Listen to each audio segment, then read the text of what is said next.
자, 오늘은요, 정말 중대한 기로에 서 있는 한 기업에 대해 이야기해 볼까 합니다. 바로 네오콘셉트 인터내셔널, 줄여서 NCI라고 부를게요. 오늘 이 NCI에 대해 한번 깊이 파헤쳐 보겠습니다. 아니, 30년이나 된 의류 전문 회사가 말이죠. 나스닥에 상장한 후에는 주가가 정말 말 그대로 롤러코스터를 탔습니다. 도대체 무슨 일이 벌어지고 있는 걸까요? 이게 투자자들한테는 정말 엄청난 기회가 될 수 있을까요? 아니면 그냥 피해야 할 위험일까요? 지금부터 그 퍼즐, 저랑 같이 한번 풀어보시죠. 자, 그래서 오늘 분석은 이렇게 네 부분으로 나눠서 볼 겁니다. 먼저 이 회사의 강점, 그러니까 긍정적인 면을 살펴보고 그 다음에 실제 재무 상태는 어떤지 숫자를 들여다볼 거예요. 그리고 나서 회사가 안고 있는 큰 위험, 세 가지를 짚어보고 마지막으로 투자자 입장에선 어떤 선택을 해야 할지 고민해 보겠습니다. 자, 그럼 먼저 NCI가 가진 잠재력, 긍정적인 이야기부터 시작해 볼까요? 대체 뭐가 이 회사를 그렇게 매력적으로 보이게 만드는 걸까요? 그 핵심은요, 바로 이 회사의 비즈니스 모델에 있습니다. NCI의 핵심 사업은 바로 원스톱 솔루션이라는 건데요. 이게 뭐냐면 그냥 옷만 만들어서 파는 게 아니에요. 브랜드랑 선을 잡고 옷이 만들어지는 그 복잡한 모든 과정을 처음부터 끝까지 다 관리해 주는 거죠. 자, 이 과정을 보면 정말 흥미로운데요. 그냥 만드는 게 아니라 요즘 뭐가 유행하는지 시장 트렌드 분석부터 시작해서 제품 디자인하고 필요한 원자재 구하고 생산이랑 품질 관리까지 싹 다 합니다. 그리고 마지막에 물류 관리, 즉 배송까지 책임지는 거죠. 그러니까 고객사 입장에서는 정말 편한 엄청난 가치를 제공받는 셈입니다. 그런데 NCI의 진짜 미래 성장 동력은요, 다른 브랜드 도와주는 데만 있는 게 아닙니다. 바로 자기들만의 브랜드를 키우는 거예요. 이름이 레상시엘인데 100개의 하늘이라는 뜻을 가진 아주 고급스러운 캐시미어 울 브랜드입니다. 자, 그럼 왜 자체 브랜드를 하려는 걸까요? 이 표를 보면 답이 바로 나옵니다. 기존에 하던 공급망 관리 사업의 마진율이 14.2%인데 자체 브랜드는 무려 72.1%예요. 와, 5배가 넘죠? 바로 이겁니다. 회사는 여기서 엄청난 고수익의 미래를 보고 있는 거죠. 자, 지금까지는 장밋빛 미래의 이야기였죠? 그럼 실제 숫자는 어떨까요? 재무 상황을 한번 들여다보겠습니다. 이게 아주 그냥 변동성이 엄청납니다. 표를 보시면요, 진짜 롤러코스터가 따로 없습니다.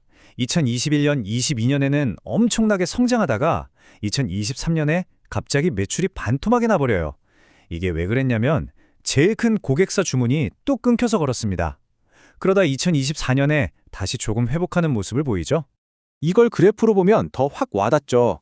2022년에 정점을 찍었다가 2023년에 푹 꺼지는 거 보세요. 바로 저 급격한 하락이 우리가 이제부터 이야기할 아주 근본적인 위험을 그대로 보여주는 겁니다. 자, 이렇게 재무적으로도 불안한데 이것 말고도 NCI 앞에는 세 가지의 큰 그림자가 드리워져 있습니다. 바로 이 화살을 부정적으로 보게 만드는 세 가지 위협 요인이죠. 이 위협들을 정리해보면 크게 세 가지예요. 첫째, 한 고객한테 너무 심하게 의존하고 있다는 거. 둘째, 지정학적인 불확실성. 그리고 셋째, 최근에 터진 아주 심각한 법적 문제입니다. 자, 첫 번째 위험부터 보시죠. 고객 집중도. 2021년에요. 전체 매출의 무려 94.5%가 단 한 군데 고객사에서 나왔습니다. 이게 말이 되나요? 정말 상상하기 힘든 수치죠. 근데 이게 다음 해라고 해서 크게 나아지질 않아요. 2022년에도 여전히 91.4%, 거의 변한 게 없죠. 2023년에는 71.3%로 좀 떨어지긴 했어요. 근데 이게 여전히 한 고객이 회사의 목숨줄을 쥐고 있는 거나 마찬가지입니다. 말 그대로 그 고객사가 재채기 한번 하면 NCI는 독감에 걸리는 그런 아주 취약한 구조인 거죠. 두 번째는 규제 위험입니다. NCI가 홍콩에 있잖아요. 그래서 좀 특수한 위험이 있어요. 중국 정부가 언제든 사업에 개입할 수 있다는 가능성이 있고 또 미국 규제 당국이 회계감사를 제대로 들여다보지 못하면 나스닥에서 상장 폐지될 수도 있다는 리스크를 항상 안고 가는 겁니다. 그리고 마지막 세 번째, 이게 또 아주 심각한데요. 최근에 아주 큰 로펌이 NCI를 조사하기 시작했습니다. 왜냐?